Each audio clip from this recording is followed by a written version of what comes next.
Hi friends, ఇవాళ video ఇవ్వండి. ఇది తొక్కుంది కదండి, ఇది బీరపాదు. ఇది తీసేస్తున్నాను పాదులన్నీ తీసి దీనికి మళ్ళీ మనం దీంతో మనం కంపోస్ట్ ఎలా తయారు చేసుకోవాలో చూపిస్తానండి. అలాగే ఇలా తీసుకోవాలి. అంతనా వచ్చిందండి, ఇంత వచ్చింది. దీనికి నేను ఇప్పుడు ఎలా చేస్తున్నానంటే డబ్బా ఉంది కదండి, ఇది దీంట్లో కొంత మట్టి వేసాను. ఇంత మట్టి వేసి అడుగు ఇదంతా పెట్టేస్తాను. ఇంట్లో పెట్టేస్తాను. మనకి గార్డెన్లో ఏది వేస్ట్ అవ్వదు. అలాగే ఇలా పెట్టేస్తాను.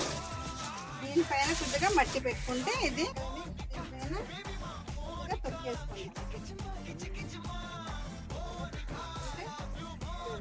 ఇప్పుడు కొద్దిగా వాటర్ వేసి దీనిపైన నేను మెంతులు వేసేస్తాను. డైరెక్ట్గా ఇప్పుడు వేసేస్తాను నేను.